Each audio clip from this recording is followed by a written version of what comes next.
तो सनरूफ खोली ना, तो वो जैसे ही खड़ी हुई, तो खड़ी होने के 2 मिनट बाद ही वो एकदम से झट से नीचे बैठ गई। उसको अपने पीछे एक औरत भागती दिखाई दी थी। जो गाड़ी इनकी पिछले 5-7 महीने से स्टार्ट नहीं हो रही थी ना, हनुमान चालीसा चलाते के साथ ही स्टार्ट हो गई। वो टायर चेंज करने के साथ ही जैसे ये आने लगे ना पलट के, इनको उस खाई में से किसी औरत के चीखने की आवाज आई, बहुत ही तेज चीखने की आवाज। वो पजेस हो गई।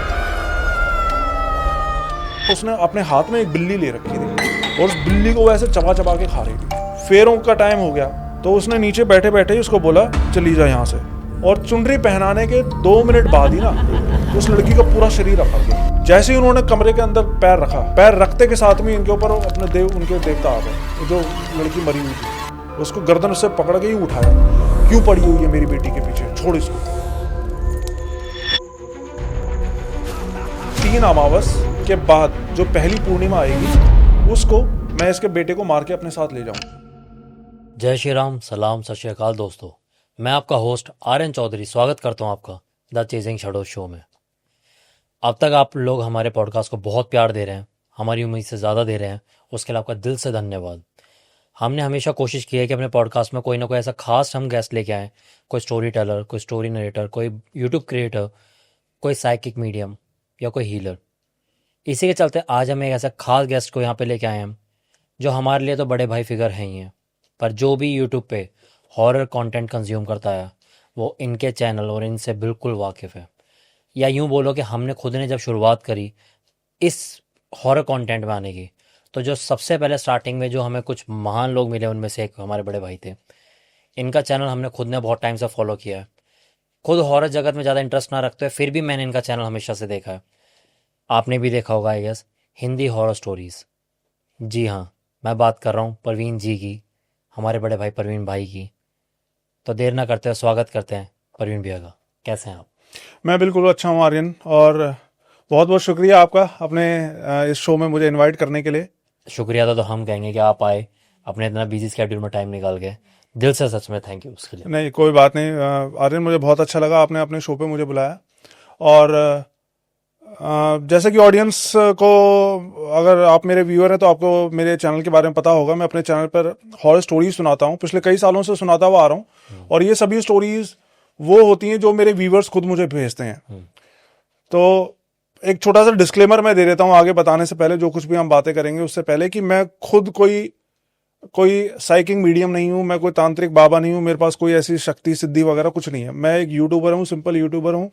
और मैं जो भी स्टोरीज नरेट करता हूँ वो मेरे व्यूअर्स की मेरे पास में भेजी हुई होती हैं स्टोरीज, रियल स्टोरीज होती हैं। उनमें से कुछ फैक्ट्स और कुछ स्टोरीज मैं वेरीफाई कर लेता हूँ, कुछ ऐसी भी होती है जो ना भी हो सके, because at the end of the day मैं अपने आप को एक एंटरटेनर ही मानता हूँ।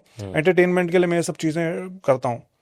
तो आज आपके शो में भी मैं ऐसी कुछ स्टोरीज, रियल स्टोरीज ऑडियंस को सुनाने वाला हूँ। तो एंड आई एम श्योर कि ये स्टोरी सुन के ऑडियंस को बहुत मजा आने वाला है आज। अब तक हमने आपके चैनल पे स्टोरी सुनी है, मैंने खुद ने पर्सनली सुनी है। मेरे लिए तो बहुत अच्छा एक्सपीरियंस है कि आप मेरे चैनल बैठ के आज मैं आपको खुद सामने से सुनूंगा स्टोरीज। तो मैं तो बिल्कुल नहीं चाहूँगा देरी हो, तो स्टार्ट करते हैं, पहली कहानी पे आते हैं। ठीक है। तो मैं ये वैसे तो बहुत सारी स्टोरीज आ रही हैं, हजारों स्टोरीज मैं अपने चैनल पर आज तक सुना चुका हूँ अपने सब्सक्राइबर्स के बीच में, रियल लाइफ उनके एक्सपीरियंसेस, इंसिडेंट्स वगैरह। तो ये फर्स्ट स्टोरी मैं सुनाता हूँ उड़ीसा की। अब उड़ीसा एक ऐसा स्टेट है जिसके बारे में मैं आपको बताऊं, हमारे नॉर्थ में तो खैर इतनी बातें नहीं होती हैं उड़ीसा की, लेकिन मेरे पास हर एक स्टेट से, हर एक एरिया से स्टोरीज व्यूअर्स अपनी भेजते हैं। लेकिन सबसे ज्यादा हॉरर स्टोरीज मेरे को अगर कहीं से भेजी गई है ना मेरे चैनल पर, तो उड़ीसा से भेजी गई हैं। अब इसके पीछे क्या रीजन है इसका मेरे को नहीं पता, लेकिन उड़ीसा से मेरे को सबसे ज्यादा हॉरर स्टोरीज भेजी गई हैं। तो ये भी उड़ीसा की एक स्टोरी है, और ये है 4-5 साल पहले की, मतलब कोरोना के टाइम की ये बात है।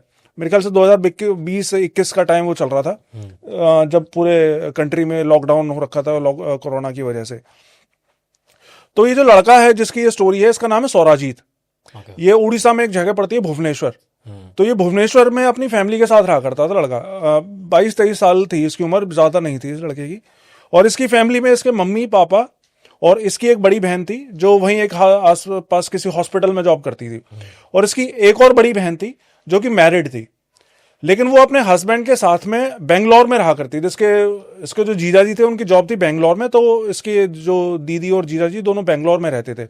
लेकिन इसकी जो दीदी थे उसका ससुराल असल में मयूरभंज नाम की एक जगह है, उड़ीसा में ही है, भुवनेश्वर से 5-7 घंटे का रास्ता है। तो उस जगह पे उसका ससुराल पड़ता था। तो एक बार क्या हुआ, कोरोना के टाइम पे ही इसकी जो गांव में रहती थी इसकी भाभी की ननद, सॉरी भाभी की ननद नहीं, इसकी दीदी की जो ननद थी, जो दीदी बेंगलोर में रहती थी, उसकी ननद मयूरभंज में जो उनका गांव था वहां ननद रहती थी, उसकी शादी होने वाली थी और उस शादी में इन सबको जाना था। तो इन लोगों ने प्लान बनाया कि हम बेंगलोर से सीधा यहाँ पे आ जाते हैं, बेंगलोर इनके भुवनेश्वर में इनके अपने घर में आ जाते हैं और फिर 1-2 दिन रुक के, क्योंकि सबको जाना था तो 1 दिन रुक के फिर एक साथ सारे वहां पे मयूरभंज चले जाएंगे। इस बहाने इसकी इनसे भी मुलाकात हो जाएगी अपने मायके में। तो ये इनका प्लान था। और इसकी जो दूसरी बहन थी, दूसरे नंबर वाली, जो हॉस्पिटल में जॉब करती थी, उसने भी छुट्टी ले ली थी अपने की भी मेरे को शादी में जाना 4-5 दिन के लिए, तो छुट्टी उसने ले ली थी। तो सब कुछ प्लान के हिसाब से जा रहा था।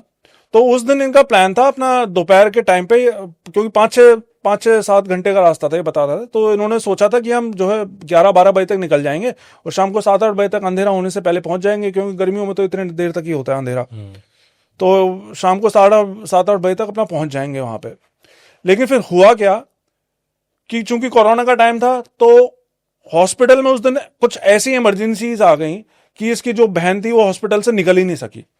उसको हॉस्पिटल से निकलते निकलते शाम के 6 बज गए और जो इनको जाना था दोपहर में 12-1 बजे तक निकल जाना था, 6 बजे तक तो इसकी घर वापस इसकी बहन जो है घर पे पहुंची, तो उनका बहुत लेट हो गया।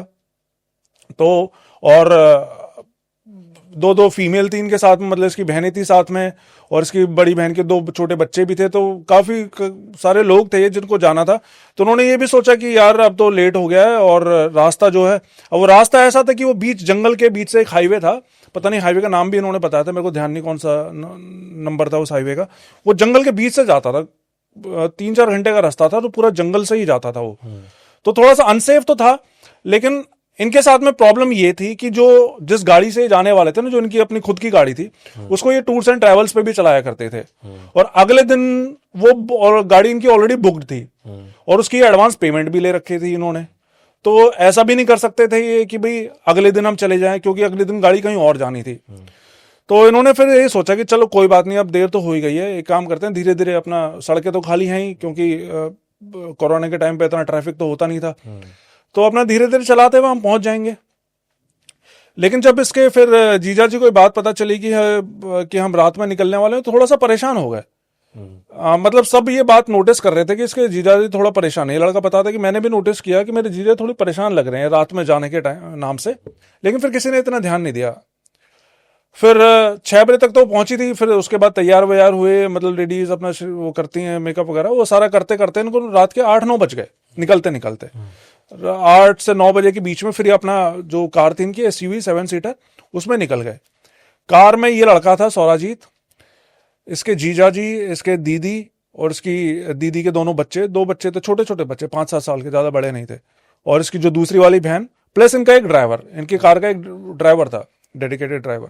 तो ये सारे 6-7 लोग बैठ के अपना गाड़ी से जाने लग गए। अब देर हो रही थी इसलिए इन्होंने अपने घर पे खाना नहीं खाया था, इन्होंने सोचा था कि रास्ते में हम कहीं पे खाना खा लेंगे। तो ये जो जंगल वाला रास्ता जो शुरू होता था ना, इससे जस्ट पहले एक रेस्टोरेंट पड़ता था और इनको ये पता था कि भाई अगर ये रेस्टोरेंट में हमने खाना नहीं खाया तो आगे फिर कहीं नहीं मिलने वाला खाना वाना। तो उन्होंने वहां पे रुक के कहीं खाना वाना खा लिया। और जब तक ये उस रास्ते पे पहुंचे ना, मतलब उसकी शुरुआत में पहुंचे जहां से वो रास्ता पड़ता था, तब तक इनको रात के 10-10:30 बजे का टाइम हो चुका था, मतलब कि प्रॉपर रात हो चुकी थी उस टाइम पे। उसके बाद फिर इन्होंने खाना वाना खाया, तो इन्होंने फिर अपने ड्राइवर को बोला कि अज्जू भैया था इनके ड्राइवर का नाम, तो इन्होंने अज्जू भैया को बोला कि अज्जू भैया एक काम करो, आप पीछे जाके सो जाओ, गाड़ी मैं चला लेता हूँ, क्योंकि आपको कल सुबह वापस भी लेकर आनी है गाड़ी, तो आप तब तक रेस्ट कर लो 2-4 घंटे और मैं गाड़ी चला लेता हूँ। और ये बता था कि उस टाइम पे हल्की हल्की बारिश भी होने लगी थी। और तो इसने गाड़ी चलाना स्टार्ट किया, अज्जू भैया पीछे सोने लग गए। तो जंगल के बीच से रास्ता था, पूरी की पूरी सड़क बिल्कुल सुनसान थी, कहीं दूर दूर तक कोई दूसरी गाड़ी ट्रक वगैरह कुछ भी नहीं दिख रहा था और मौसम भी बहुत सुहावना था।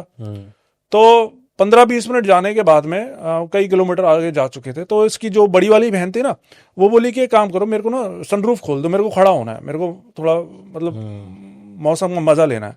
तो उन्होंने सनरूफ खोल दी, सब कुछ नॉर्मल था। तो सनरूफ खोली ना, तो वो जैसे ही खड़ी हुई, तो खड़ी होने के 2 मिनट बाद ही वो एकदम से झट से नीचे बैठ गई और मतलब डर के, और उसने सनरूफ बंद कर दी।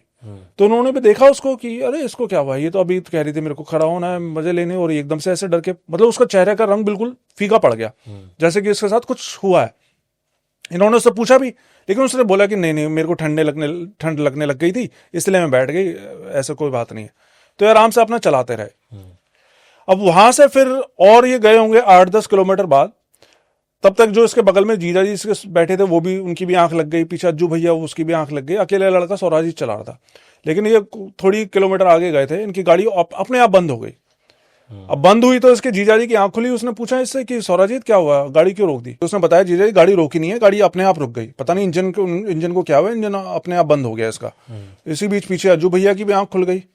तो ये ना चेक करने के लिए गाड़ी से उतरने लगा, लेकिन जैसे ही उतरने लगा, इसके जीजा ने इसका हाथ पकड़ लिया कि नहीं स्वराजीत, तू एक काम कर, तू यहीं बैठ, तू गाड़ी से नहीं उतरेगा, मैं और अज्जू भैया हम दोनों उतर के चेक करते हैं।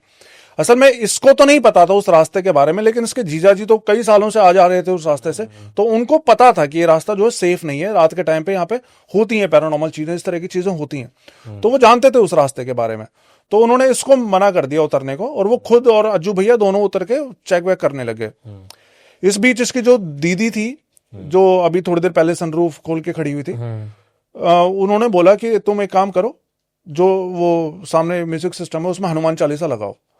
तो मतलब आगे इनको ठीक करने की कोशिश करते हुए 5-7 मिनट हो गए थे, लेकिन ऐसा कुछ पता नहीं चल पा रहा था कि गाड़ी बंद क्यों हुई है, क्योंकि गाड़ी में ऐसी कोई प्रॉब्लम नहीं थी, और जब ये चले थे तब भी सारे को अच्छे से चेक वेक करके चले थे, मतलब सारा पेट्रोल वगैरह और बैटरी सारी चीजें उन्होंने चेक करी, तो ऐसी कोई प्रॉब्लम थी नहीं गाड़ी में, लेकिन पता नहीं गाड़ी क्यों स्टार्ट नहीं हो रही थी। वैसे भी ट्रैवल्स पे चलते तो लोग मेंटेन ही रखते हैं। हाँ बिल्कुल, और इनकी तो हाँ बिल्कुल टूर्स एंड ट्रेवल्स में चलती थी, तो और ड्राइवर को भी अच्छी खासी नॉलेज थी इनके, तो पता नहीं चल पा रहा था कि गाड़ी क्यों बंद हुई।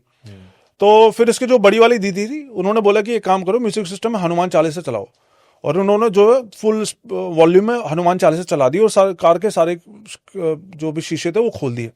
अब हुआ क्या, जो गाड़ी इनकी पिछले 5-7 मिनट से स्टार्ट नहीं हो रही थी ना, वो हनुमान चालीसा चलाते के साथ ही स्टार्ट हो गई।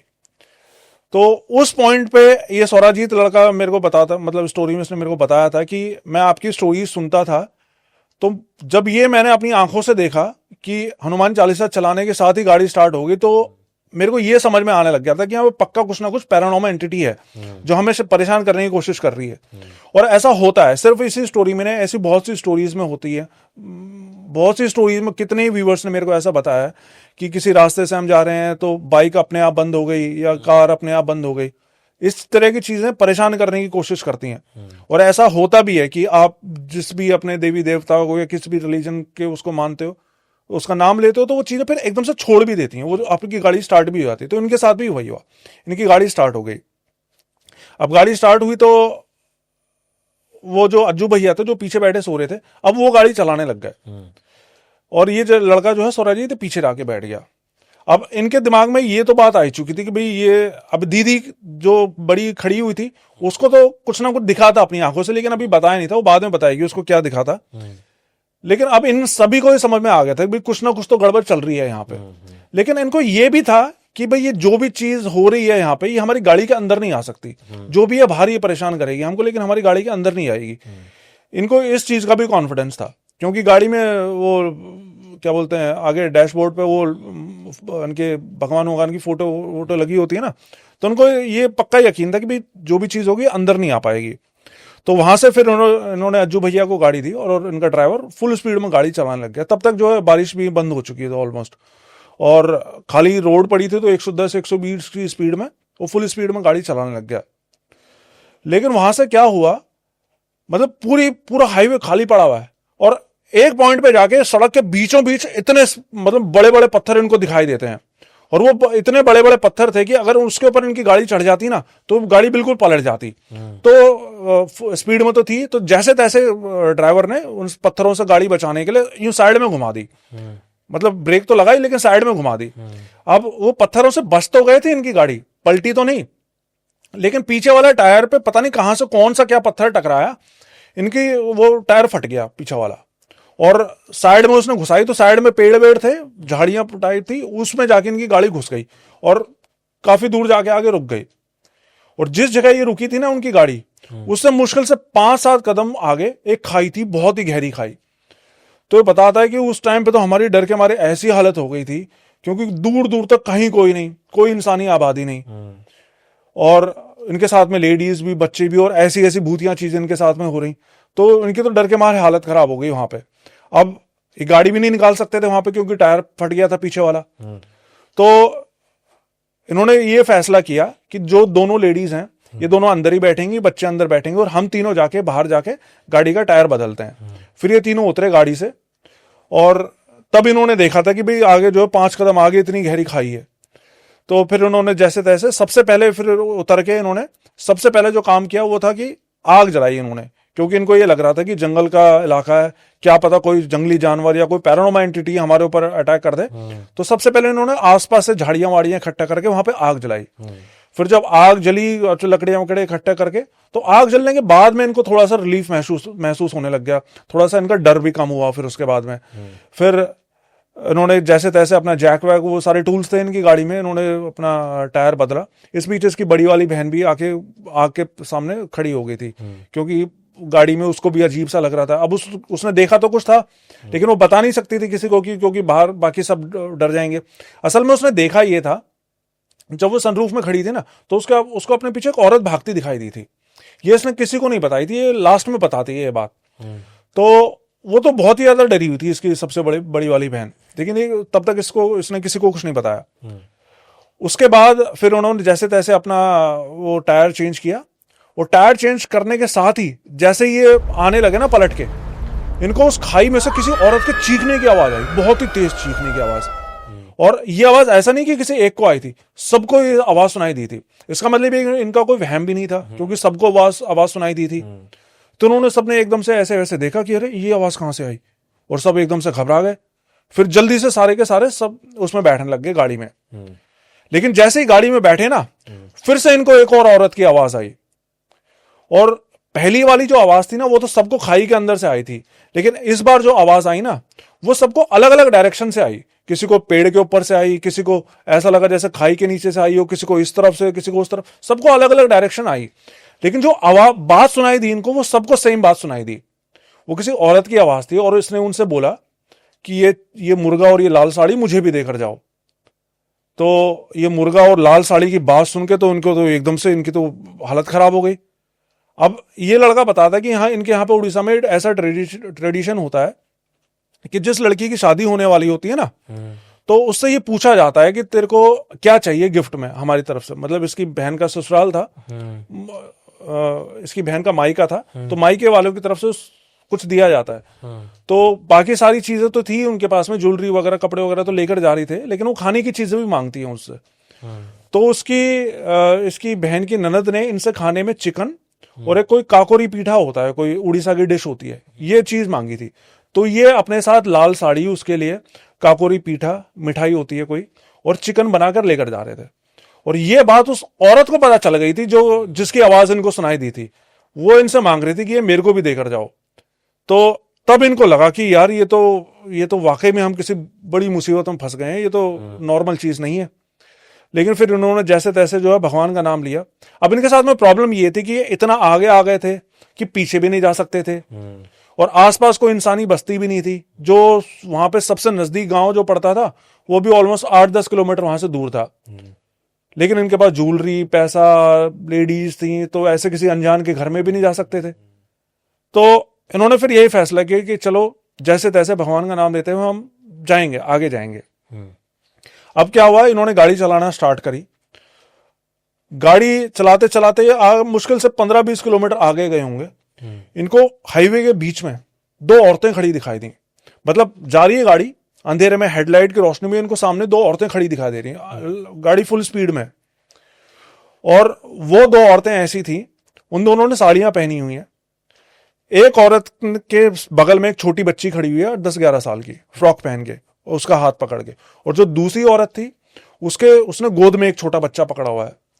और जो पहली वाली औरत थी ना, जिसके हाथ पकड़ के एक लड़की खड़ी थी, उसकी गर्दन यूं ऐसे मुड़ रखी है, जैसे कि टूटी पड़ी हो उसकी गर्दन, या ऐसी बस ऊपर जचा के रखी हुई। ऐसा उनको दिख रहा है हेडलाइट की रोशनी में, बिल्कुल साफ साफ ऐसे दिख रहे हैं। तो जब ड्राइवर ने देखा कि सामने कोई खड़ा है, तो उसने ब्रेक मारने की कोशिश करी, लेकिन ये लड़का पीछे चिल्लाया कि नहीं अज्जू भैया ब्रेक मत लगाना बिल्कुल भी, इनके ऊपर चढ़ा दो, अगर ये इंसान हुए मर गए तो जेल में जाऊंगा आपकी जगह मैं वो करूंगा, लेकिन ब्रेक मत लगाना। तो उसने जो है ब्रेक नहीं लगाई, उसने फुल स्पीड में उनके अंदर से ही घुसा दी। अब इनको लग रहा था कि टक्कर होगी उनसे, लेकिन गाड़ी आर पार चली गई उनसे। वहां पे वो सिर्फ साए खड़े थे, वो जो भी थी पैरानॉर्मल एंटिटी थी, वो कोई इंसान नहीं थे, उनके गाड़ी में आर पार हो गए। लेकिन आर पार होने के बाद में फिर क्या हुआ, आर पार होने के बाद में कुछ ही दूर गई थी, जो उसकी बड़ी वाली दीदी थी ना, वो पजस हो गई और वो पीछे बैठी थी, पीछे बैठे बैठे एकदम से हिलने लग गई और इसको बोलने लगी कि अरे गाड़ी रोको, कहां जा रहे हो, मेरी बहन पीछे छूट गई है। तो उन्होंने देखा अरे इसको क्या हो गया, ये ऐसी कैसे बातें कर रही है। तो वो और पहले तो बोल ही रही थी कि गाड़ी रोको, मेरी बहन पीछे छूट गई है, गाड़ी रोको। वो गाड़ी नहीं रोकी तो वो आगे ड्राइवर के ऊपर झपटने लग गई। लेकिन फिर वो इसके बगल में जीजा जी बैठे थे और ये खुद भी पीछे बैठा हुआ था, तो उन्होंने जैसे तैसे उसको हाथ पैर पकड़ के उसको मतलब काबू में किया, जिससे कि वो ड्राइवर को परेशान ना करे। और इसकी जो छोटी वाली बहन थी, दूसरे नंबर वाली बहन थी, उसने भी दोनों बच्चों को जल्दी से अपनी गोदी में ले लिया, अपनी बहन से दूर किया। और उनके ये बताता है बच्चों के चेहरों पे उन्होंने कपड़ा चुन्नी उन्नी डाल दी थी, जिससे कि अपनी माँ को वो इस हालत में ना देखें। तो इसकी बहन भी यहाँ पे पसेस हो गई। अब फिर वही बात है कि गाड़ी भी नहीं रोक सकते, गाड़ी भी इनको लगातार चलाते ही रहनी है। और अभी इनको कम से कम 1 घंटा और लगने वाला था उस जंगल वाले रास्ते से। अब वो रास्ता ऐसा था कि जंगल के बाद घाटी का रास्ता शुरू हो जाता था और घाटी के बाद इनका फिर वो गांव था जहां पे इनको पहुंचना था। तो वो जंगल वाला रास्ता ही अभी कम से कम 1 घंटे का और बचा हुआ था। रात के ऑलमोस्ट 12 बजे का टाइम हो चुका था तब तक। तो उन्होंने ये गाड़ी चलाते रहे। अब ये बताता है कि मुझे इतनी समझ तो थी कि ये जो पैरानॉर्मल चीजें होती है ना, ये आपको फंसाने के लिए, आपको भ्रमित करने की कोशिश करती हैं, ये आपको ऐसी चीजें दिखाती हैं जो कि होती नहीं है। तो उस टाइम ये सेम चीज इनके साथ में हुई। अभी आगे जब जाते गए ना, तो एक जगह पे जाके इनको सड़क के बीचों बीच एक बहुत ही सारी काली बिल्लियों का झुंड दिखाई दिया, जैसे कि बहुत सारी काली बिल्लियां ना क्रॉस कर रही हैं उसको सड़क को। तो इसके अज्जू भैया ने जो है ब्रेक नहीं लगाई, क्योंकि पिछले पॉइंट पे देखा था वो औरतें खड़ी थी, तो वो भी मतलब भ्रमित ही कर रहे थे, असल में था नहीं। तो इसको यही लगा कि ये रियलिटी नहीं है और कुछ नहीं है, मैं गाड़ी फुल स्पीड में भगा देता हूं। तो उसने गाड़ी स्लो करने के बजाय गाड़ी की रेस और ज्यादा बढ़ा दी। लेकिन जैसे ही उसने गाड़ी की रेस बढ़ाई ना, तो पीछे से स्वराजीत को कुछ दिखाई देगा कि आगे स्पीड ब्रेकर है। तो ये चिल्ला के बोला कि ड्राइवर भैया ब्रेक लगाओ। तो ब्रेक लगाने की उसने आवाज सुनी, तो एकदम से उसने ब्रेक लगा तो दी, इतनी तो स्लो हो गई थी इनकी गाड़ी कि भाई गाड़ी पलटी नहीं उस ब्रेकर के ऊपर। और आगे ना जहां पे वो बिल्लियां थी, असल में वो बिल्लियों के झुंड के जस्ट बगल में एक बहुत ही ऊंचा ब्रेकर था और उस ऊंचे ब्रेकर के सामने एक पेड़ पड़ा हुआ था सड़क के ऊपर। तो ये बताया था कि अगर बाई चांस हम उस ब्रेकर से बच भी जाते ना, तो हम उस पेड़ से तो बिल्कुल नहीं बचते। वो पेड़ शायद अभी बारिश हो रही थी, उसमें वो हो सकता गिरा हो, आधी रोड उस ब्रेकर ने कवर कर रखी थी, इस तरीके से गिरा था। इनकी साइड वाली रोड ही कवर कर रखी थी उसने। तो ब्रेकर से तो बच भी जाते, लेकिन उस पेड़ में तो इनकी गाड़ी पक्का घुस जाती है, पक्का मारे जाते हैं अगर ये ब्रेक नहीं लगी होती टाइम पे। लेकिन किसी तरह इनकी, मैं तो ये बोलता हूं, इनकी किस्मत बहुत अच्छी थी उस दिन, जो इतनी सारी चीजें होने के बाद भी अभी तक ये बचे हुए थे वहां पे। फिर जैसे तैसे इन्होंने उस ब्रेकर को पार किया और उस जो पेड़ पड़ा हुआ था उसके साइड से गाड़ी निकाल के फिर ये अपने आगे गाड़ी लेके जाने लग गए। अब क्या हुआ, जब ये गाड़ी उस वहां से पेड़ वाले जगह से आगे निकाली ना, तो जस्ट उससे मुश्किल से 2 किलोमीटर आगे इनको सड़क के बगल में वो औरत खड़ी दिखाई दी, जो अभी थोड़ी देर पहले खड़ी दिखाई दी थी। पहले तो उनको 2 औरतें दिखाई दी थी, लेकिन अब सिर्फ एक औरत खड़ी हुई थी वहां पे। और उसके बगल उस औरत ने वही छोटी बच्ची जो हाथ पकड़ के खड़ी थी, वो छोटी बच्ची भी उसके साथ थी। लेकिन अब वो औरत ना, उसने अपने हाथ में एक बिल्ली ले रखी थी और उस बिल्ली को वैसे चबा चबा के खा रही थी। ये लड़का बताता है कि उस टाइम पे तो हम ऐसे डर गए कि हमने ये सोचा कि अभी गाड़ी यहीं रोके हम जंगल में भाग जाएं डर के मारे। लेकिन वो भी कोई सोल्यूशन नहीं था। होता क्या है ना, जब एक्सट्रीम लेवल पे डर जाते हैं हम, तो फिर सही गलत का पता नहीं चलता। जब बस ये सोचता है इंसान कि हम भाग जाएं यहां से कैसे भी करके। लेकिन ये भागा नहीं, जैसे तैसे ये गाड़ी में बैठा रहा, इसने अपनी सेंसेस को कंट्रोल में रखा और फिर आगे जाते रहे। अब आगे जाके वो रास्ता, जो ये जंगल वाला रास्ता खत्म होना था और जहां से वो घाटी वाला रास्ता शुरू होना था, उसके बीच में एक छोटा सा मंदिर पड़ता था। इसके जीजाजी को ये मंदिर पता, उस मंदिर के बारे में पता था।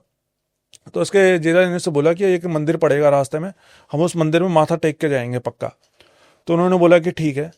तो जैसे तैसे वहाँ से निकले, वो जो अभी तक इनके साथ में सारी चीज़ें हो रही थी उनको पार करके वहाँ तक पहुँचे मंदिर में। मंदिर के आगे इन्होंने गाड़ी खड़ी की, माथा वाथा टेका, 10-15 मिनट रुके वहाँ पे। तब तक वो जो इसकी बड़ी वाली दीदी थी जो पजेस हो गई थी वो बेहोश हो चुकी थी। बेहोश होने का मतलब नॉर्मली यही होता है कि वो जो भी पोजेशन थी वो चली गई थी टेम्परेरली, तो वो बेहोश हो गई वहाँ पे। फिर माथा टेका इन्होंने, फिर वहां से ही आगे बढ़ने लग गए। अब आगे शुरू होता था घाट वाला रास्ता, घाटी का रास्ता। और इसके जीजा जी हमेशा इसको बताते थे, मतलब पहले भी बातों बातों में बताया करते थे कि घाट वाले रास्ते पे एक शमशान घाट पड़ता है। तो इसने पूछा अपने जीजा जी से कि जीजा जी वो शमशान घाट कब आएगा?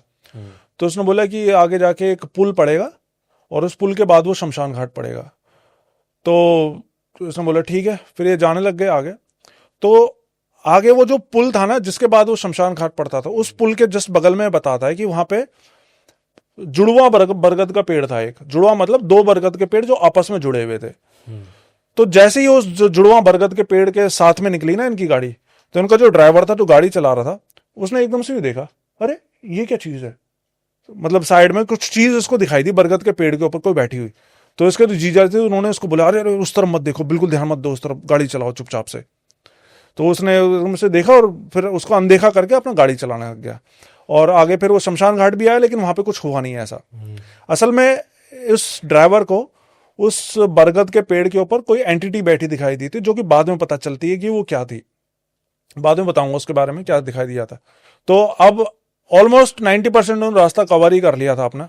फिर इसके जीजाजी ने घर पे पहले ही फोन करके बोल दिया था कि हम लोग जो है रास्ते में हम पहुंच रहे हैं, आप एक काम करना, इनके गांव में कोई ओझा रहता था, तो ओझा को आप बुला लेना और हम पहुंच रहे हैं, हमारा वो झाड़ा लगा देगा। उसने ये तो नहीं बताई उन्होंने कि ये सब चीजें हुई हैं हमारे साथ में। तो घर पहुंचे तो वो ओझा पहले से ही आ रखा था। फिर ओझा ने सबका उतारा किया और ओझा ने इनको बताया कि आप लोगों की किस्मत बहुत अच्छी है कि आपकी गाड़ी के अंदर आप लोग लगातार जो है काली माता की पूजा करते रहते हो, इसलिए वो जो भी चीजें थी वो आपकी गाड़ी के अंदर नहीं आ पा रही थी, नहीं तो वो आपको किसी को भी नहीं छोड़ती। और उस ओझा ने एक और बात बताई कि जो ड्राइवर ने वहां पे देखा था ना बरगद के पेड़ के ऊपर, वो असल में एक प्रेत था जिसको इनके यहाँ पे उड़ीसा में बासुली बोला जाता है। बासुली BASULI, इसको प्रोनाउंस कैसे करते हैं, मेरे ख्याल से तो ऐसे करते होंगे, बासुली। तो बासुली नाम का कोई प्रेत था और वो बैठा तो इतनी ऊपर था बरगद के, लेकिन उसके पैर नीचे जमीन तक टच हो रहे थे, इतने लंबे पैर थे उसके। लेकिन उस प्रेत ने इनको नुकसान नहीं पहुंचाया। उस प्रेत ने असल में इनको बचाया उन चारों प्रेतों से जो उनके पीछे पड़े हुए थे, उनका रास्ता रोक के। और वो बताता कि अगर वो प्रेत उनका रास्ता नहीं रोकता ना, तो हो सकता तुम सबके सभी पजेस हो जाते, तुम सबके ऊपर ही वो चीजें हावी हो जाती। लेकिन उस प्रेत ने तो उनका रास्ता रोक दिया था, इसलिए उसके बाद में इस तुम्हारे साथ में चीजें होना बंद हो गई। तो अब ये घर पहुंच के झाड़ा वाड़ा हो गया, सब कुछ नॉर्मल हो गया, सब कुछ ठीक हो गया था। तो इनको भी लगा कि यार ठीक है, रास्ते में था जो भी था, अब सब कुछ ठीक हो गया है। अगले दिन जो इनका ड्राइवर था वो गाड़ी लेके चला भी गया, लेकिन वो उस रास्ते से नहीं गया था, कोई वेस्ट बंगाल के साथ में कोई और से होता हुआ कोई दूसरा रास्ता था, वहां से ये अपना गाड़ी लेकर गया था। लेकिन इसको इतना तेज बुखार आ गया था ड्राइवर को कि अगले दिन ये जा ही नहीं सका, किसी और ड्राइवर को भेजा इन्होंने। फिर क्या हुआ, 1-2 दिन बाद ये वहीं पर ही थे इसकी बहन के ससुराल में। तो शाम के टाइम पे सारे के सारे ऊपर छत पे बैठे हुए थे, मतलब ये लड़का सौराजीत और इसकी एज ग्रुप के जो जितने भी आसपास आ रखे होंगे मेहमान वगैरह सब। तो शाम के टाइम पे अंधेरा होने के बाद में एकदम से बैठे बैठे किसी ने बोला कि अरे वो देखो वो क्या चीज है। तो उसकी बात सुन के इन्होंने झट से देखा छत से कि ये किसकी बात कर रहा है। तो देखा कि सामने एक पेड़ के ऊपर एक औरत बैठी हुई थी सफेद साड़ी पहने, और उस औरत के बाल इतने लंबे लंबे थे, नीचे तक लटक रहे थे। तो उन्होंने उसको देखा तो देखते डर के मारे सारे नीचे आके बैठ गए। तब ज्यादा किसी ने कुछ इस बारे में वो करा नहीं, अपना चुपचाप नीचे आके बैठ गए। इसके बाद शादी वादी हुई, सब कुछ नॉर्मल हो गया। इसके बाद में इनको भी लगा था कि भाई सब कुछ ठीक हो गया है। लेकिन फिर क्या हुआ, शादी के जस्ट 1 दिन बाद जब दुल्हन जा चुकी थी, तो इसकी वही जो बड़ी वाली बहन थी वो एकदम से पसेस हो गई। मतलब बैठे हैं सब घर में आराम से बातें कर रहे हैं, और बातें करते करते एकदम से उसके ऊपर ऐसे मतलब स्पेल आ गया पोजेशन का, और बोलने लग, मतलब अजीब, उसकी अपनी आवाज नहीं थी, दूसरी आवाज में किसी में बोलने लग गई कि मेरी बेटी बहुत अकेली है और मुझे अपनी बेटी के लिए एक दोस्त चाहिए, इसलिए मैं इसके बेटे को मार के अपने साथ लेकर जाऊंगी, मुझे इस काम को, मुझे ऐसा करने से कोई नहीं रोक सकता। तो ये बात सुनी तो इसके घर वालों ने इसकी जो वो थी दीदी की सास, वो बहुत घबरा गए वो सब कि ये सब क्या बातें कर रहे हैं। तो जल्दी से उन्होंने उसी ओझा को बुलाया वहां पे। तो ओझा ने आया, ओझा ने अपना जो भी तंत्र मंत्र झाड़ फूंक वगैरह शुरू करा, जो भी उनकी क्रियाएं होती हैं।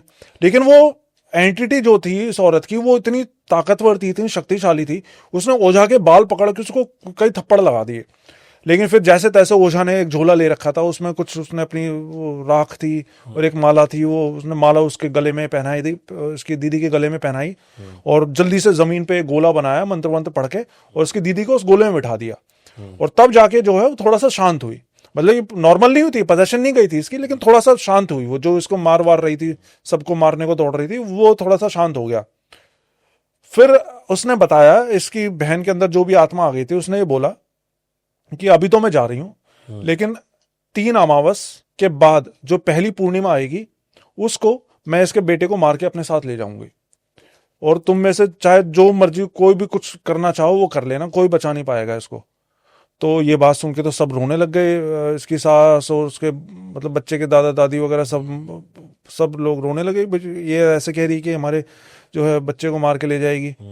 तो उन्होंने ओझा से बोला कि आप कुछ भी करो, इसका इलाज करो। तो ओझा ने जो है कई सारे, मतलब नॉर्मली तो मैंने तो जितनी स्टोरीज में सुना आज तक एक ही तावीज दिया जाता है, लेकिन ये बताता है इस ओझा ने इसको 12 तावीज दिए कि 12 तावीज तुम इसको पहनो। मेरे ख्याल से अलग अलग सिद्धियां कर रखी होंगी, हर एक सिद्धि का कोई वो एक तावीज होगा शायद उसका। तो 12 तावीज दिया उस ओझा ने उसको पहनने को, और उसको बोला कि ये अगले करीब 21 दिनों तक या पता नहीं कितने दिनों तक इन जो तावीज़ों को है बिल्कुल अपने शरीर से अलग नहीं करना, और अलग किया तो अलग करते के साथ में वो चीज़ आ जाएगी तुम्हारे ऊपर में। तो उन्होंने बोला कि ठीक है, मैं बिल्कुल अलग नहीं करूंगी। इसके बाद 2-3 दिन और बीत गए बिल्कुल नॉर्मल। इसके बाद फिर ये वहां से अपने भुवनेश्वर आ गए अपने घर पे, और इसकी जो बड़ी दीदी थी वो भी इनके साथ में आ गई थी। वो जो बच्चा था जिसको बात थी कि भाई इसको मार के ले जाएंगे, वो बच्चा भी साथ ही आ गया था इनके। लेकिन हुआ क्या, घर आने के बाद में जो इनका घर था भुवनेश्वर वाला, जो अब तक बिल्कुल नॉर्मल था, जहां पे कुछ भी कोई पैरानॉर्मल एंटिटी नहीं थी, कुछ भी एक्टिविटी नहीं हो रही थी ऐसी, वहां पे अजीब अजीब चीजें होने लग गई। ये बताता कि रात को इनको छत से ऐसी आवाजें आती जैसे छत पे कोई भाग रहा है, और रात में इनके दरवाजे पे नॉक होती, चीजें गिरने की आवाज आती, सिर्फ आवाजें आती थी, गिरती नहीं थी चीजें, आवाजें आती। ये सब चीजें इनके साथ में होना शुरू हो गया। तो इन्होंने फोन करके वहां पे पूछा भी अपने इनके ससुराल में दीदी की, भाई ऐसी ऐसी चीजें हो रही हैं, ओझा से पता करो कि ये सब क्यों हो रहा है। लेकिन ओझा ने इनको ये बोला कि कोई बात नहीं, इलाज चल रहा है इस चीज का। फिर क्या हुआ, करीब 15 या 21 दिन बाद एक रात जब ये सबके सब सोए हुए थे ना, तो इन सबको एक ही सपना आया। मतलब सब अलग अलग कमरों में सो रहे हैं, लेकिन सपना सबको एक आया। और सपने में इनको एक औरत की आवाज सुनाई दी। औरत ने इनके कान में आके बोला कि इस बार तो मैं इसको छोड़ रही हूं, लेकिन अगली बार मेरी जगह पे आ गए ना तो मैं छोड़ूंगी नहीं उसको। तो ये बात सबको सुनाई दी, इनके घर के लोगों को रात में। और तब तो रात हो रही थी खैर, तो इन्होंने ज्यादा कुछ नहीं किया। लेकिन फिर सुबह जैसे ही सो के उठे ना, तो सुबह सुबह इनके ससुराल से फोन आ गया इनके पास में। उन्होंने बताया कि जो विधि थी वो पूरी हो गई है। तो उन्होंने पूछा कौन सी विधि? तो उन्होंने बताया कि विधि ये थी कि उस औरत से पीछा छुड़ाने के लिए हमने 5 मुर्गे और पता नहीं कितनी सारी मिठाइयां और क्या क्या भेंट हमने चढ़ाई हैं, और ये विधि थी, ये उस ओझा ने करवाई थी। और तब जाके वो औरत जो है उस बच्चे को छोड़ने को तैयार हुई थी। लेकिन अभी तक भी वो औरतें कौन थी, मतलब ठीक है छोड़ के चली गई थी, लेकिन अभी तक भी ये इनको नहीं पता था कि भाई थी कौन औरतें, हमें पकड़ा क्यों, कहां से पीछे पड़ गई। ये इनको बाद में पता चलती हैं। फिर कुछ दिनों बाद जब ये सब चीजें हो गया, इलाज हो गया, नॉर्मल हो गया सब कुछ, फिर ये वापस से इनका जाना हुआ वहां पे, तब इनकी उस ओझा से मुलाकात हुई। तो उस ओझा ने इनको बताया कि असल में वो दोनों जो तुम्हें दिखाई दी थी, वो दोनों कभी सगी बहनें हुआ करती थी। तो जो बड़ी वाली बहन थी ना, उसकी एक लड़की थी 19 साल की। तो एक बार उसकी वो 19 साल की लड़की अपनी मौसी के घर, मतलब उसकी मम्मी की बहन के घर गई हुई थी कुछ दिन रुकने के लिए। तो जब वो उसके घर में थी ना, तो उसकी मौसी के हस्बैंड ने उसका रेप कर दिया लड़की का। तो जब उसकी मौसी को ये बात पता चली कि मेरे पति ने मेरी बहन की बेटी का रेप कर दिया है, तो उसने शर्म के मारे, दुख के मारे अपने आप को ही फांसी लगा ली। और फांसी लगाने से पहले उसने अपनी बेटी को, अपनी बहन की बेटी के साथ उसके घर भेज दिया। तो जो गांव था, जब गांव के लोगों को पता चला कि भी ऐसा ऐसा हो गया है, इसने फांसी लगा ली है और इसके पति ने ऐसा कर दिया, तो उन्होंने उस आदमी को पकड़ लिया, उसको खूब पीटा, और पीटने के बाद उसको जंगल में फेंक दिया कि भाई जंगली जानवर इसको खा लेंगे। मरा नहीं था वो, ये सोच के भाई जंगली जानवर इसको मार डालेंगे, मर जाएगा ये।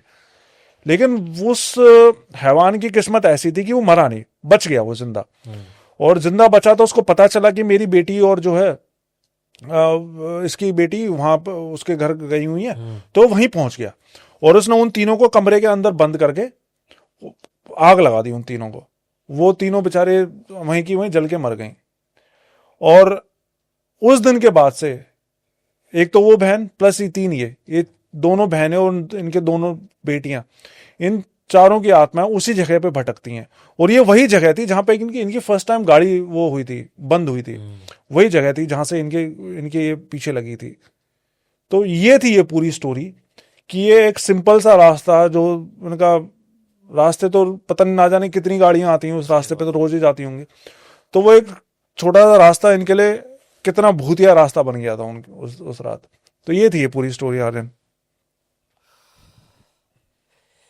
पॉडकास्ट मैंने बहुत ले लिए, पर ये उन चुनिंदा पॉडकास्ट में था कि मैं विजुलाइज कर पा रहा था एक एक सीन कब कब क्या हो रहा है।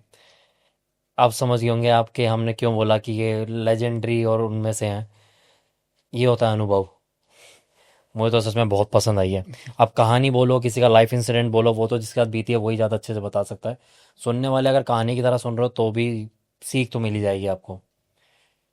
गूज बम्स देती है सर आपने तो। मैं तो ये सोच, जब मेरे को ये स्टोरी पता लगी तो मैं ये सोच रहा था यार जिनके साथ में हो रहा होगा उस टाइम पे, उन लोगों को कैसा फील हो रहा होगा उस टाइम पे। मतलब मेरे हिसाब से मैं ये विजुलाइज कर पा रहा था कि मैं उस सीन में हूँ, एक के बाद एक के बाद एक चीज, मतलब इंसान ना हताश हो जाता है कि ये चीजें होंगी, खत्म होंगी भी या नहीं होंगी। कभी वो बिल्लियां आ रही हैं, कभी वो पेड़ आ जा रहा है, कभी गाड़ी डिसबैलेंस हो जा रही है, फिर सोच रहे हैं अब सब ठीक हो गया, घर आ रहे हैं, घर पे फिर एंटिटी नजर आ रही है, फिर सोच रहे हैं अब ठीक हो गया, अब फिर पोजीशन आ जा रहा है। मतलब वो बंदा सोच रहे गिव अप तो कर ही देता है एक मिनट के बाद कि यार चीजें खत्म ही नहीं हो रही हैं। हिम्मत है। तो ऐसी बहुत सारी चीजें होती हैं। और मतलब नॉर्मली पैरानॉर्मल चीजें जो इफेक्ट करती हैं ना, वो तो ब्लैक मैजिक से ही करती हैं मेरे हिसाब से। लेकिन रैंडम चीजें भी कई बार होती हैं, वो पकड़ लेती हैं। जैसे मैं आपको, इसमें रैंडम ही तो थी ये इसमें। हाँ ये बिल्कुल रैंडम था। लेकिन जैसा उस ओझा ने बताया था कि इनकी गाड़ी के अंदर ये लोग पूजा वूजा करते रहते थे, तो इस वजह से वो चीज़ जो है इनकी गाड़ी के अंदर नहीं आ पाई। तो हमेशा जैसा मैं मतलब मेरा ऐसा मानना है कि इस दुनिया में ऐसी एंटिटीज होती हैं जो हमें नुकसान पहुंचाने की कोशिश तो करती हैं, लेकिन उसके साथ साथ में ऐसी एंटिटीज भी होती हैं जो हमें बचाने की कोशिश भी करती हैं और हमें बचाती भी हैं। जैसे बांसुरी जो आपने बताया, हाँ वो तो चलो एक तरह से प्रेत था, लेकिन जैसे काली माता की बात हो रही है यहाँ पे, तो ऐसी भी होती हैं एंटिटीज, हमारे पूर्वज हुए या फिर हमारी कुल देवी कुल देवता हुए, वो हमें बचाने की कोशिश भी करते हैं। तो ऐसा नहीं है कि भाई सिर्फ बुरी चीजें, अच्छी चीजें भी हैं जो हमें बचाती हैं। बिल्कुल। इसलिए अपने कुल देवी देवता, अपने जो भी ग्राम देवता हैं, उनको हमेशा मान के चलें, अपने एंसेस्टर्स को मान के चलें, अपने पितरों को मान के चलें। क्योंकि मेरे हिसाब से एक्चुअल में मैंने जितनी आज तक मतलब हजारों लाखों स्टोरी सुन ली होंगी, उसमें उन लोगों को सच में बचाया है। और सही बोलो तो कहीं ना कहीं बैक ऑफ द लाइफ हमने भी ये फील करा है कि खुद के लाइफ में कुछ ऐसे घटनाएं हुई हैं कि हमें भी ऐसा लगता है कि हमारे एंसेस्टर्स ने हमें बचाया तो है। तो सर अब अगले इंसिडेंट पे आते हैं इसके साथ।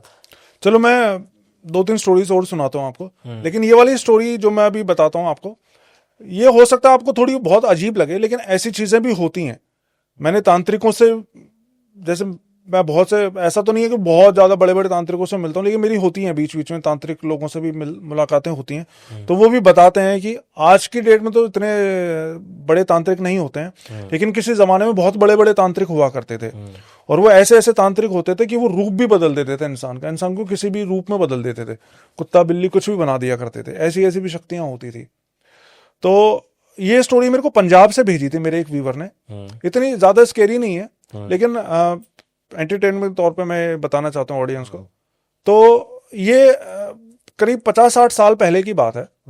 तो पंजाब में कोई गांव था, मेरे ख्याल से पटियाला डिस्ट्रिक्ट में कोई गांव था। तो उस गांव में एक आदमी रहा करता था जो खेती बाड़ी का अपना काम करता था। और उसकी वाइफ थी और एक छोटी बच्ची, उसकी बेटी पैदा हो रखी थी।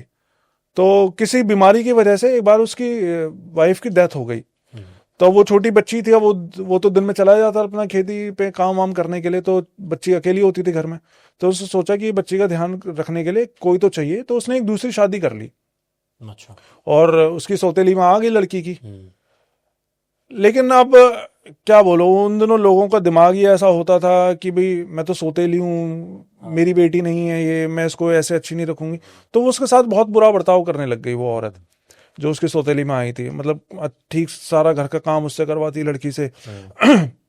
कुछ थोड़े बहुत पैसे उसके पिताजी देते थे उसको, तो वो भी उससे ले लेती थी। लेकिन वो लड़की कभी बताती नहीं थी अपने पिताजी को। फिर ऐसे ही जो है 3-4 साल बीत गए। लेकिन फिर क्या हुआ, 3-4 साल बीतने के बाद भी ना उस औरत का कोई बच्चा नहीं हुआ। वो जो सौतेली माँ थी उसकी कोई औलाद नहीं हो रही थी। तो उसको भी यूं बुरा लगता कि ये पहले से बेटी लेकर बैठा हुआ है, मेरा तो कोई बच्चा हो नहीं रहा, मुझे इसी की सारी देखभाल करनी पड़ती है। और कुछ आसपास की औरतें भी ऐसी थी, उन्होंने इसको और भड़का दिया कि ये जो लड़की है ना, ये बहुत ही मनहूस लड़की है, होते के साथ ही इसने अपनी माँ को खा लिया, और अब ये तेरा बच्चा भी नहीं होने देगी क्योंकि मनहूस है। जब तक ये इस घर में रहेगी ना, जिंदा रहेगी, ये तेरी औलाद नहीं होने देगी। तो अब ये बातें सुनने के बाद में तो उसके दिमाग में और ज्यादा नफरत हो गई उस छोटी बच्ची से कि ये लड़की तो जो है मेरी औलाद नहीं होने देगी। तो उसको बहुत परेशान करती, मारती पीटती, बहुत उसको टॉर्चर करती। लेकिन फिर जैसे तैसे दिन बीतते गए, समय बीतते गए, साल बीते, और वो लड़की हो गई 15-16 साल की, शादी की एज हो गई। उन दिनों जल्दी कर देते शादी। तो लड़की थोड़ी बड़ी हुई, और तब तक भी इसकी कोई औलाद नहीं हुई थी इसकी माँ की। मतलब वो लड़की की शादी की एज हो गई थी और इसकी कोई औलाद नहीं हुई। तो उसके पिताजी फिर ढूंढने लग गए उसके लिए कोई रिश्ता कि भाई लड़की की शादी कर दी जाए, अब लड़की की शादी की उम्र हो गई है। तो इसकी सौतेली माँ ये सोचती कि अब इसकी तो शादी भी हो जाएगी और शादी के बाद इसका बच्चा भी हो जाएगा, और इधर मैं हूं, मेरे तो आज तक कोई औलाद भी नहीं हुई। तो वो बहुत नफरत रखने लग गई उस बच्ची से, जबकि उसकी कोई ऐसी गलती नहीं थी। और इस बीच में उसको रिश्ता भी हो गया, कहीं पे शादी वादी की सारी डेट भी फिक्स हो गई। लेकिन वो ये सोचती कि मैं इसका घर नहीं बसने दूंगी, इसने मेरा नहीं बसने दिया, ये मनहूस है, इसने मेरी कोख नहीं बसने दी, तो मैं भी इसका कुछ ना कुछ बुरा करूंगी। तो इस बीच में उसको एक तांत्रिक के बारे में पता चला कि भाई ये तांत्रिक जो है ये किसी भी तरह का कोई काम कर देता है। तो उस तांत्रिक के पास गई, उसने उसको बात बताई कि मेरी ये बेटी है और मैं उसको चाहती हूँ कि इसका कभी भी घर ना बसे, इसकी कभी भी शादी ना हो, तो आप कुछ ऐसा करो। तो उसने बोला कि अच्छा ठीक है, लेकिन इसका तो पैसा लगेगा। तो उसने बोला कोई बात नहीं, जितना आप बोलोगे उतने पैसे मैं दूंगी। तो उसने उसको मुंह मांगी रकम दे दी। तो उसने बोला, तांत्रिक ने, ठीक है कोई बात नहीं, जैसा तुम चाहती हो वैसा हो जाएगा। तुम एक काम करना, शादी से 3-4 दिन पहले मेरे पास में आना, जिस दिन इस लड़की की शादी होगी ना उसे 3-4 दिन पहले आना मेरे पास में। उसने बोला ठीक है। फिर ये शादी से 3-4 दिन पहले गई उसके पास में। तो उसने तांत्रिक ने इससे बोला कि शादी के दिन जो लड़की को जो वो पहनाए जाते हैं, चुनरी पहनाई जाती है माँ बाप की तरफ से, तो वो चुनरी मेरे पास लेकर आओ। तो तब तक इन्होंने चुनरी खरीद ली थी। तो उस चुनरी को उसके पास लेकर गई। तो चुनरी को उसके पास लेकर गई तांत्रिक पर। तो उसने चुनरी के ऊपर ही कुछ ऐसा कर दिया और उससे बोला कि ठीक है तुम्हारा काम हो गया, तुम्हें चुनरी लेकर जाओ और फेरों से पहले इस चुनरी उसको उड़ा देना लड़की को। लेकिन इसकी माँ को ये नहीं पता था कि अभी तक करा क्या है इसने, क्या चुनरी उड़ाने से वो मर जाएगी, पागल हो जाएगी, क्या हो जाएगा, ये अभी तक उसको समझ में नहीं आया था। तो वो ले तो आई वहां पे। फिर धीरे धीरे उसकी शादी की डेट भी आ गई, शादी के दिन भी कुछ नहीं हुआ, सब कुछ नॉर्मल चल रहा है, लड़की बिल्कुल ठीक है। फेरों का टाइम हो गया। अब जैसे ही फेरे होने लगे ना, तो पंडित ने बोला कि वो चुनरी लेकर आओ, माँ बाप चुनरी पहनाओ जरा लड़की को। तो ये चुनरी लेकर आई और कांपते हाथों से अपनी बेटी को इसने वो पहना दी चुनरी। और आसपास जितने भी थे, गांव के लोग, रिश्तेदार, सब देख रहे थे कि ये बहुत घबराई हुई लग रही थी उस चुनरी को पहना, मतलब उड़ाते हुए लड़की को। तो कांपते हाथों से इसने जो है वो चुनरी पहनाई लड़की को। और चुनरी पहनाने के 2 मिनट बाद ही ना उस लड़की का पूरा शरीर अकड़ गया। मतलब जैसे पागल नहीं हो जाते, पूरा शरीर उसको अकड़ गया, जैसे कि उसको क्रैम्प्स पड़ रहे हैं पूरी बॉडी में। और सबके सामने देखते देखते ये बताते हैं कि पूरा गांव इस बात का गवाह था। वो लड़की पहले तो अकड़ती रही, पूरे ऐसे लोग उसको मतलब पकड़ने की कोशिश कर रहे हैं, अरे बेटी ये क्या हो गया, ये क्या हो गया। और सबकी आंखों के सामने वो लड़की एक चील बन गई। चील जो होती है ना, हवा में उड़ती है चिड़िया, जो चील पहले होती थी, अब तो बहुत कम होती है, वो चील बन गई। और चील बन के वहां से उड़ गई। सबकी आंखों से पूरा गांव ये देख रहा है ये चीज होती है। तो अब सबने देखा कि अरे ये सब कैसे हो गया, तो सबको शक गया कि पक्का इसकी माँ ने कुछ करवाया। तो उन्होंने इसकी माँ को पकड़ा, उसकी पिटाई करी, उससे पूछा कि ये तूने क्या करा है, हमें बता सारी बात। तो वो उसकी पिटाई हुई तो उसने बता दी सारी बात कि वो तांत्रिक है, उससे मैंने ये करवाया है। तो सबके सब इसके पकड़ के घसीटते हुए इसकी माँ को उस तांत्रिक के पास गए, उसको पीटा, खूब पीटा उसको कि तूने हमारी बेटी के साथ क्या कर दिया, उसको वापस बुला, उसको ठीक कर वापस। लेकिन वो तांत्रिक बोला कि नहीं, मैं अब ये जो क्रिया है ऐसी है कि वापस तो नहीं हो सकती, लेकिन मैं उसको ऐसा कर सकता हूँ कि वो घर के ऊपर बैठ आ जाएगी वो, लेकिन मैं उसको वापस इंसान नहीं बना सकता हूँ। तो जब ये उसने बोला तांत्रिक ने, तो गांव के लोगों ने उसको तांत्रिक को खूब पीटा और उसको जान से मार दिया। उस तांत्रिक को भी मार दिया, उसकी माँ को भी मार दिया, और वो दोनों वहीं मर गए। और उसके बाद वो आदमी अब अकेला तो हो ही चुका था, तो कुछ टाइम बाद उस आदमी की भी डेथ हो गई। और आज की डेट में भी ये बताते हैं कि वो जो घर था ना, वो घर बिल्कुल सुनसान हो चुका है, और आज की डेट में भी वो चील उस घर के ऊपर आके बैठती है, जो शायद वो वही चील है जो वो लड़की बनी थी उस टाइम पे। तो स्टोरी थोड़ी सी अनबिलीवेबल है, लेकिन मुझे पूरा यकीन है कि ऐसा हुआ होगा, क्योंकि इस टाइप की चीजें कि तंत्र से किसी को, इंसान को जानवर बना देना, ये कोई पहला इंसिडेंट नहीं है। ऐसे बहुत सारे इंसिडेंट्स होते हैं। वेस्ट बंगाल साइड में, उड़ीसा साइड में मेयोंग डिस्ट्रिक्ट है, वहां तो इंसान को पता नहीं क्या गधा भी बना देते थे, ऐसी स्टोरीज सुनी हुई है मैंने। तो ये ऐसा भी एक इंसिडेंट मेरे पास में आया था। सर ये तो बिलीफ पे बात है सामने वाले की, इस पे कितना बिलीव करेंगे, पर अगर एज ए स्टोरी भी लेके चलो तो थी बहुत इंटरेस्टिंग कि कोई किसी ईर्ष्या में किस लेवल तक जा सकता है कि कहने को चाहे सौतेली थी तो माँ थी तो माँ, और हाँ। उसकी गलती भी क्या थी गलती भी बेचारी क्या लड़की की, जो उसके साथ में इतना बुरा करा उसने। लेकिन वही ना, लैक ऑफ एजुकेशन, बहुत ज्यादा जलन भावना, चिढ़, ये सब चीजें। अच्छा मेरे को ऐसा लगता है कि ये चीज़ें ऐसा नहीं है कि अब टाइम के साथ ख़त्म हुई हैं। कई जगहों पे मतलब थोड़े से बैकवर्ड एरिया में आज भी ये चीज़ें थोड़ी सौतेला और ये सब चीज़ें चलती हैं। बहुत चलती हैं, गांव देहात में तो बहुत ही ज्यादा चलती हैं। वहां तो आप यूं यकीन मान लो, पड़ोसी की भैंस ज्यादा दूध दे रही है ना, तो भैंस के ऊपर करवा देते हैं, भैंस दूध देना बंद कर देती है। इतनी छोटी छोटी बातों पे हो जाता है। किसी का घर बड़ा बन गया तो उसके ऊपर करवा देते हैं कि इसका घर बड़ा कैसे बन गया। इतनी छोटी छोटी बातों पे ब्लैक मैजिक करवा देते हैं लोग। तो बंद नहीं हुई है, बस ये है कि शहर में लोग आके बस गए हैं तो थोड़ा सा कम हो गया है, क्योंकि शहर के लोग पढ़े लिखे हो गए हैं, इन चीजों में पढ़ते नहीं है।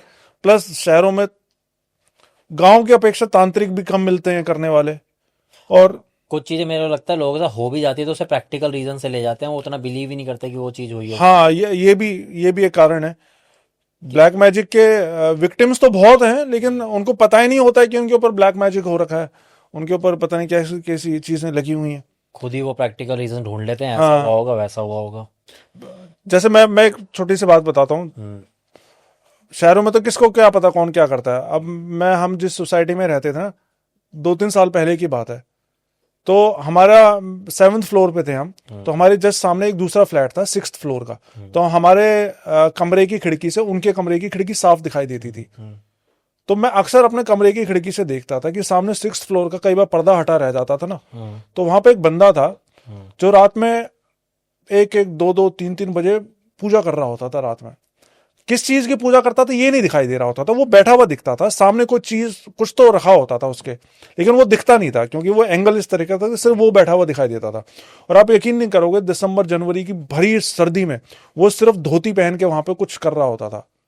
तो हो सकता कोई साधना कुछ कर रहा होता, लेकिन आस पड़ोस के लोगों को क्या पता हो, मतलब ये आदमी इस तरीके की भी चीजें कर सकता हो। उनके लिए तो बिल्कुल नॉर्मल बंदा ही था। तो देखने से तो किसी का कुछ पता नहीं चलता कि कौन किस लेवल पे कहां तक क्या क्या कर सकता है। खैर इससे तो जितना दूर रहें उतना ही अच्छा, मैं तो ये मानूंगा। अगर आप इन सब चीज़ों को कहानी के तौर पे ले रहे हैं बहुत अच्छी बात है, कहानी के तौर पे लो, पर कहानियों से भी बहुत कुछ सीखने को मिलता है। तो इन सब चीज़ों से भी ये सीख लें कि करने वाला कोई भी हो सकता है। अपनी चीज़ों से बच के चलें, अपने सारे देवी देवताओं को अपने प्रोटेक्शन में मान के चलें, और जितना है किसी के दिए हुए नहीं खाएंगे उतना ज़्यादा बेहतर है। नहीं, मेनली देखो, ये ब्लैक मैजिक में क्या होता है ना, ब्लैक मैजिक कोई भी स्ट्रेंजर तो करवाता नहीं है। एग्जैक्टली। सारे जानने वाले होते हैं, और ज्यादातर 90% अपने रिश्तेदार ही होते हैं। क्योंकि जिसको कोई जलन है, कोई चिढ़ है किसी चीज से, वही तो करवाएगा। जिसको कोई मतलब ही नहीं है आपसे, भाई एग्जैक्टली। आपके घर के बारे में किसी को कुछ पता ही नहीं, उसको क्या क्या मतलब है वो। और वैसे भी कराने वाला मैं कह रहा हूँ चाहे वो 101 रुपए ही दे रहा है, ठीक है, कुछ ना कुछ तो चार्ज लगता ही है किसी तांत्रिक से करवाने का। अब अनजान को अपनी जेब से पैसा लगवा के किसी का बुरा क्यों ही चाहेगा। अपने को कोई जलन होगी, कुछ होगी, तभी वो ऐसा सोचता है कि भाई मेरा चाहे कुछ लग जाए पर ये बर्बाद हो जाए। वो इतनी जो गुस्सा होता है, चिढ़ होती है, वो अपनों में ही होती है अक्सर। हालांकि ब्लैक मैजिक आप किसी से भी करवाओगे, किसी का बुरा आप करवाओगे तो वो पलट के 100% आएगा आपके ऊपर, उसका कुछ ना कुछ इफेक्ट आएगा है। अगर आप किसी की जान लोगे ब्लैक मैजिक से तो पक्का 100% आपके परिवार में किसी न किसी की जान जाएगी। 100% मैंने ऐसा देखा है होते हुए। और इससे बचने का भी बहुत कुछ तरीके हैं, नहीं हाँ, नहीं बचा जा सकता है। पूजा पाठ से कुछ नहीं होता इन सब चीज़ों में, आपको हेल्प लेनी पड़ती है किसी एक्सपर्ट की, किसी तांत्रिक की। असल में सर पूजा पाठ से बस इतना होता है कि जो छोटी मोटी आप पे जो चीज़ें हुई हैं आप उससे बच जाएंगे। और तब तक आपको पर ये भी देखना चाहिए कि ये चीज़ें जो हो रही हैं ये प्रैक्टिकल है, पैरानॉर्मल है, क्या है, तो तुरंत फिर किसी एक्सपर्ट से कांटेक्ट करें इस चीज़ के लिए। कई बार लोग होते हैं जो मतलब इस चीज़ में बिल्कुल बिलीव ही नहीं करते, फिर वो दुनिया से चल बसते हैं, तो सब सोचते हैं एक्सीडेंट हो गया, टेंशन में होगा, पीर प्रेशर में होगा, इसलिए सुसाइड कर ली। पर एक्चुअल में उसके साथ क्या हुआ होता है ना, वो रहस्य ही रह जाता है। पूजा पाठ से होता ये है, पूजा जैसे आप किसी भी भगवान को मानते हो, उसकी पूजा करते हो, तो वो डायरेक्ट आपको नहीं बचाते हैं, लेकिन वो आपको रास्ता दिखा देते हैं। वो आपको किसी ऐसे तांत्रिक से मिलवा देंगे, ऐसे बाबा से मिलवा देंगे जो आपका इलाज कर सके। लेकिन इलाज तांत्रिक ही करेगा, पूजा पाठ से नहीं उतरेगा ब्लैक मैजिक। नहीं तो वैसे तो हर कोई पूजा करता ही है, फिर तो किसी पे चढ़े ही नहीं है। तो अब तक तो हमें पॉडकास्ट में एक्चुअल में बहुत कुछ सीखने को मिल रहा है। तो आइए फिर इसके बाद चलते हैं अगली कहानी पे। परवीन सर क्या लाए अगली कहानी में? एक और स्टोरी मैं आपको सुनाता हूँ। ये मेरे को दिल्ली से भेजी थी मेरे एक व्यूवर ने, और ये है 1980s की बात है, 82 या 83 की बात है। उन दिनों, आज तो दिल्ली का साउथ दिल्ली जो है बहुत डेवलप हो रखा है, लेकिन उन दिनों इतना डेवलप नहीं हुआ था। उन दिनों तो छोटी सी कॉलोनी हुआ करती, यहाँ पे पता नहीं, मेरे को नाम ध्यान नहीं आ रहा है उस कॉलोनी का क्या नाम था। तो हुआ क्या था कि इसके मम्मी पापा की उन दिनों नई नई शादी हुई थी, और इसके जो पापा थे ना वो ऑटो चलाने का काम करते थे, ऑटो रिक्शा चलाने का काम करते थे। और शादी के 2-4 महीने बाद एक दिन क्या हुआ, इसकी मम्मी ने इसके पापा से बोला कि मेरे को ना फिल्म दिखाने ले चलो। तो इसके पापा, फोन वगैरह भी नहीं होते थे उन दिनों, मोबाइल फोन और लैंडलाइन फोन भी नहीं होते थे इतने। तो इसके पापा ने बोला ठीक है, एक काम करो, मैं दोपहर में जो है 1 बजे तक आ जाऊंगा, तुम तैयार होके रहना और फिर हम दोनों फिल्म देखने चलेंगे। तो इसकी मम्मी ने बोला ठीक है। तो 1 बजने से पहले इसकी मम्मी अपना तैयार व्यार होने लग गई, और उन्होंने कोई ऐसी लिपस्टिक लगाई उस टाइम पे, पता नहीं, हाँ लिपस्टिक ही लगाई थी, कि उस लिपस्टिक की खुशबू ऐसी होती थी कि बहुत ही तेज फैल जाती थी। तो वो कोई ऐसी लिपस्टिक लगाई, लेकिन उस लिपस्टिक का मुझे नहीं लगता इस घटना से कुछ लेना देना है ऐसा, लेकिन वो लिपस्टिक ऐसी कोई लगाई कि उसकी खुशबू बहुत तेज फैल जाती थी। और ये जिस जगह रहते थे ना, मतलब ज्यादा पैसे वाले लोग नहीं थे, गरीबी परिवार से थे, तो वहां पे इनके एरिया में कॉमन बाथरूम हुआ करते थे। मतलब आसपास के मोहल्ले के जेंट्स बाथरूम अलग और लेडीज बाथरूम अलग। तो तैयार होने से पहले इसने सोचा कि मैं एक बार बाथरूम हो जाती हूँ। तो ये बाथरूम में जाने लग गए ना, तो वहां पे 2 वो लेडीज बाथरूम बने हुए थे। तो अपना बाथरूम यूज करके बाहर आई, तो इसको साथ वाले बाथरूम से किसी औरत के सुबक सुबक कर रोने की आवाज सुनाई दी, इसकी मम्मी को। तो इसको बड़ा अजीब लगा कि यार ये कौन औरत रो रही है यहाँ पे। तो ये अपना दूसरे वाले बाथरूम के सामने जाके आवाज दी कि अरे दीदी क्या हुआ, आपको कोई तकलीफ है क्या? तो लेकिन अंदर से कोई आवाज नहीं आई। तो उसने फिर से पूछा कि बहन कोई तकलीफ है तो मेरे को बताओ, मैं तुम्हारी मदद करूंगी, मेरे को बताओ, ऐसे रो मत। लेकिन अंदर से फिर भी कोई आवाज नहीं आई। तो उसने क्या किया, इसकी मम्मी ने दरवाजा खोल दिया।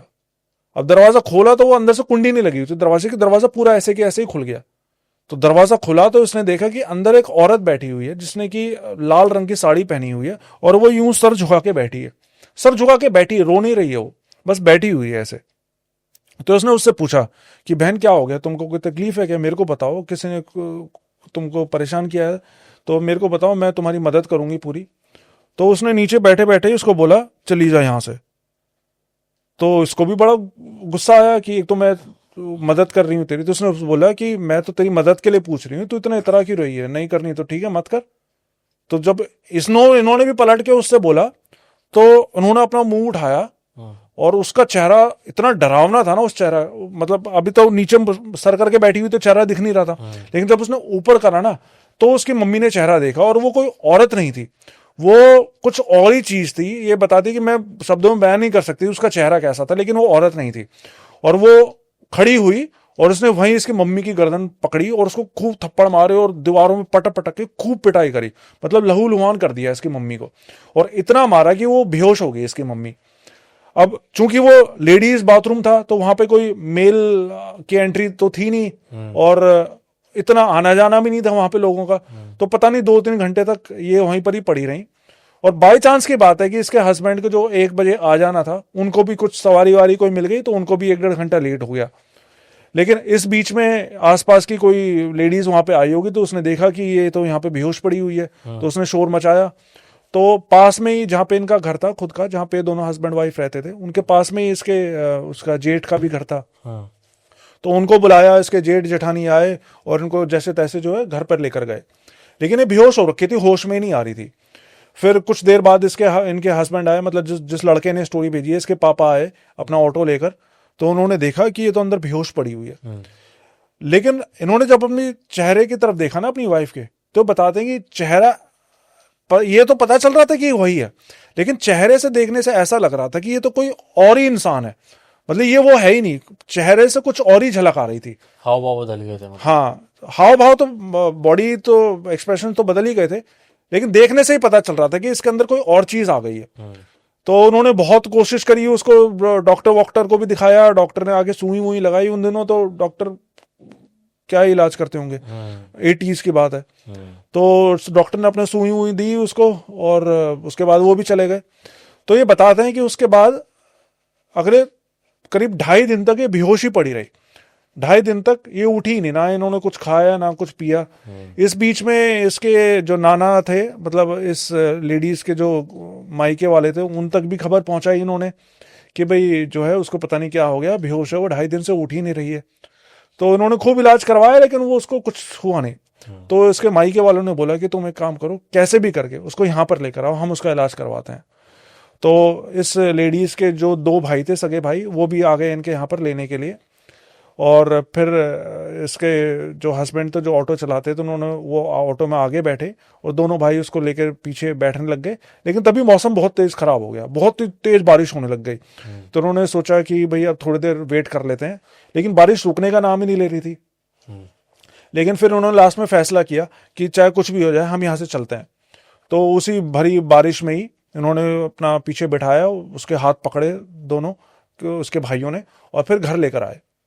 लेकिन हुआ क्या, जब तक ये घर पहुंचे ना, जब तक ये मायके पहुंचे इसको लेकर, तब तक उसकी डेथ हो गई। जो वो औरत थी, लेडीज थी, उसकी डेथ हो गई, मतलब उसकी सांसें बंद हो गई बिल्कुल। अब हुआ क्या था कि इनके घर में इस लेडीज के जो पिताजी थे ना, वो तांत्रिक थे कोई, और वो इस तरह के तांत्रिक थे कि उनके ऊपर उनके जो देवी देवता थे, उनकी आत्मा आया करती, जो भी इनके घर के देवी देवता होते थे और पूर्वज होते थे, उनकी आत्मा आती थी। तो लेकिन वो उनको पता तो चल गया था कि इनके साथ में, मतलब मेरी बेटी के साथ में कुछ है, हो रखा है ऐसा, लेकिन वो तब घर पे नहीं थे। तो ये घर पे लेकर आए, सबको ये तो दिख गया था भी सांसें बंद हो चुकी है, डेथ हो चुकी है इसकी। तो अंदर घर पे लिटाया और उसके ऊपर कपड़ा डाला, मतलब कफन जिसे बोलते हैं, कफन लिटाया, और आसपास सब लोग बैठे हुए हैं, रो रहे हैं, चीख रहे हैं, चिल्ला रहे हैं कि क्या हो गया हमारी बेटी को, क्या हो गया। इस बीच में इसके पिताजी आए फिर बाहर से, और नॉर्मल आए। जैसे ही उन्होंने कमरे के अंदर पैर रखा, घर के अंदर पैर रखते के साथ में इनके ऊपर अपने उनके देवता आ गए। और देवता आए तो देवता आते के साथ में ही उसके पास गए, वो जो लड़की मरी हुई थी, उसको गर्दन उससे पकड़ के ही उठाया, क्यों पड़ी हुई है मेरी बेटी के पीछे, छोड़ इसको। और जैसे ही उन्होंने बोला ना, तो उसके मुंह से आवाज आई कि मुझे माफ कर दो, मैं तो उसको बोला भी था कि तू चली जा यहाँ से, लेकिन ये मानी नहीं, तो मैं क्या करती, मैं इसके ऊपर ही आ गई। तो वो असल में मरी नहीं थी, उसकी डेथ नहीं हुई थी, लेकिन जो चीज उसके ऊपर भारी हो रखी थी, उसने उसकी सांसें रोक दी थी, जिससे कि सबको ये लग रहा था कि ये मर गई है, लेकिन वो मरी नहीं थी। और वो बहुत ही माने हुए कोई देवता थे, जो ताकतवर देवता थे। तो उस एंटिटी को ये पता चल गया था कि मैं इसके सामने टिक नहीं पाऊंगी, तो उसने पहले ही हाथ जोड़ लिए कि मेरे को माफ कर दो, मेरे को कुछ मत करो, मैं जा रही हूँ इसको छोड़ के। तो जो इनको लग रहा था कि वो मर चुकी है, वो मरी नहीं थी, वो वहीं की वहीं जिंदा हो गई। और फिर थोड़ी देर बाद जब उसको होश आया तो वो देख रही है अपने चारों तरफ कि अरे क्या हो गया, सब रो क्यों रहे हो, और मैं यहाँ पे, मेरे को क्यों लिटा रखा है यहाँ पे। मतलब उसको कुछ पता ही नहीं था पिछले 3 दिन तक क्या हुआ उसके साथ में, उसको कुछ नहीं पता, क्योंकि वो अपने होश में नहीं थी उस टाइम पे। और ये बताता है कि आज की डेट में भी इसकी मम्मी बिल्कुल ठीक है, लेकिन उनको आज भी नहीं पता कि उन 3 दिनों में उनके साथ में हुआ क्या था। बस उनको वहां तक पता है कि उस औरत ने उनकी पिटाई करी थी, उसके बाद उनके साथ में क्या हुआ उनको कुछ नहीं पता।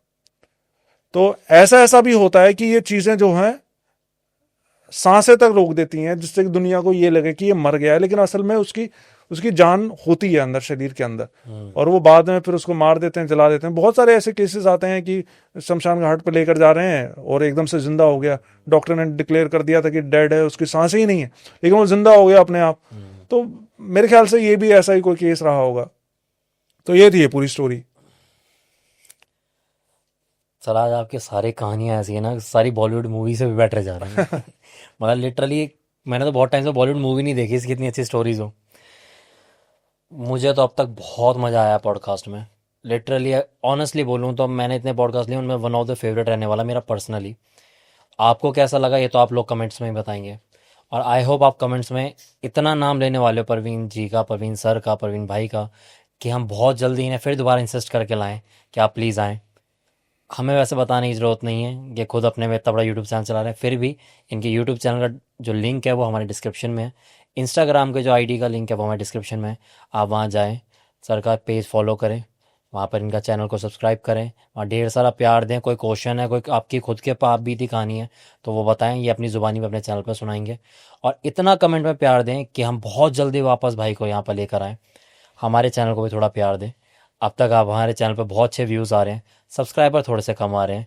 आप हमारे चैनल को सब्सक्राइब करें ताकि हमें भी मोटिवेशन मिले, हमें भी लगे कि हम जो कंटेंट ला रहे हैं आपको अच्छा लग रहा है।